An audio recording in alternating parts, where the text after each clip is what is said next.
He literally stole from them, and they love him. It's a cult of blind, unmanly, amoral obedience. There is no group easier to manipulate than right-wing white men. My God, I've always said this, but they're the tragic girl at a frat party. And the lacrosse captain douchebag like Trump can talk him into bed and do whatever he wants them to do. This one last one post that I hope people are waking up. It's just, why is Elon giving pressers from the Oval Office? He wasn't elected by anybody. Trump is president in name only, all elected, quote unquote, an illegal immigrant that's currently gutting the government to benefit himself. I mean, yeah, I get it. He came on a student visa, but I think by his own admission, he's overstayed. He would be one of the people they'd want deported if he wasn't a Trumper, right? Yeah, I mean, all of it. Look, all of it. It's insane, and they're messy, Steph.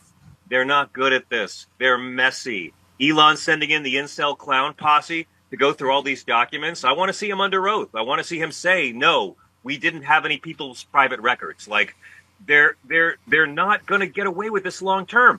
Future historians are going to tell the truth about Donald Trump, and future historians are not going to be swayed by Fox News propaganda about migrants. Yeah. Dumb people of the future aren't going to care because dumb people don't study history. So when these guys are gone, like everyone's going to know how awful and corrosive they were, but we're the poor bastards who have to live through this and resist them and obstruct them and be as decent and kind and wise and loving as possible. Yeah. Because our conservative brothers and sisters are going to start to wake up. Yeah. You said, I'm sorry for being so unapologetic. And I think that's... Yes. That's a brilliant line for our times. Look, I don't apologize directly. My bad. But you said, wake me when the Trump backs down on stuff, but still claims victory, and the media acts like it's normal. Thank you. He's done it on how many things, right? Anna says, oh, so now the media is adding the caveat the presidents don't control inflation. Maybe because Trump wears orange makeup or Biden was old. And you knew it. You thought, like, there he was, like, oh, Biden inflation is up. I mean, he will never take the blame for anything.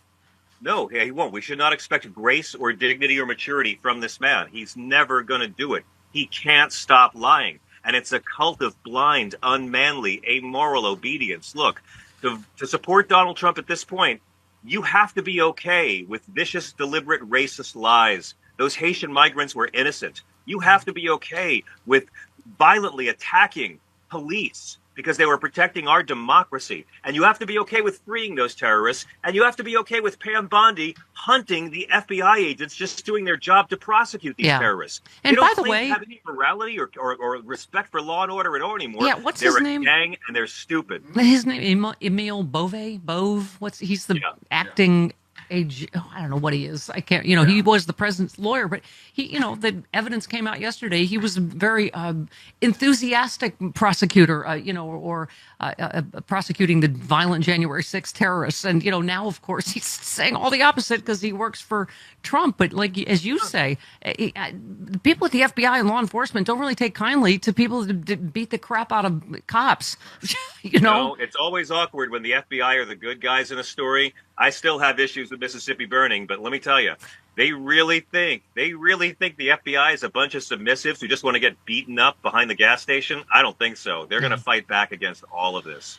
And by the way, everyone in the world knows we gave Putin everything he wanted, and now Tulsi Gabbard is now going to be the head of national intelligence. Yep. No foreign allies are going to share any intelligence with us because our government is Putin's human centipede. Yeah. So Chris I'm tells sorry, me, but it's true. It's an awful movie and a very good metaphor. Chris tells me I'm not supposed to call stupid Trump supporters stupid. But you tweeted Steve Bannon finally admits he stole from MAGA, freeing smart MAGA members to give him their money again. It just seems like I just don't know why they fall for any of this again, right? He literally stole from them, and they love him.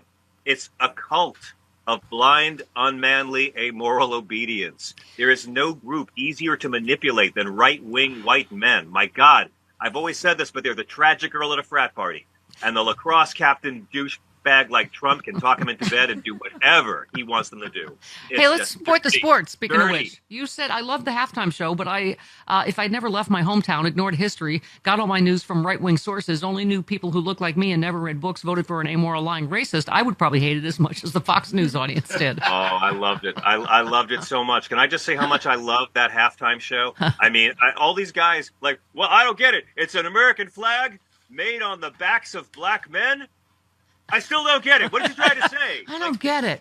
There's four kinds of white people with the Kendrick Lamar halftime show. Can I tell you? There's the white people who are just racist and all say, oh, he's a mumbler, and they don't want to understand it. They just hate it. Oh, and they're complaining it was all black. It was too black. Where's the diversity? For the first time in their lives, they're complaining about lack. I had to sit through 13 straight minutes of black people during Black History Month. Right. They're the ones that blew up DEI, so he obviously hired only the most qualified people. Correct. If you've seen me dance, you know white people can't dance. Right? You got the white people who are just going to be instant contempt, and that's who it was written for. Kendrick Lamar designed this knowing they weren't going to want to understand. This was brilliant on his part and Jay-Z's too. Then you got the white people who just don't care, not my thing. Then you got the white people who really are Kendrick Lamar fans, and there are millions and millions and millions, 20-odd Grammys.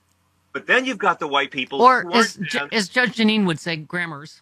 Yeah. Kendall Lamar won so many Grammys. My week was made by the white people, Steph, who aren't Kendrick Lamar fans, who didn't really understand it, but they wanted to.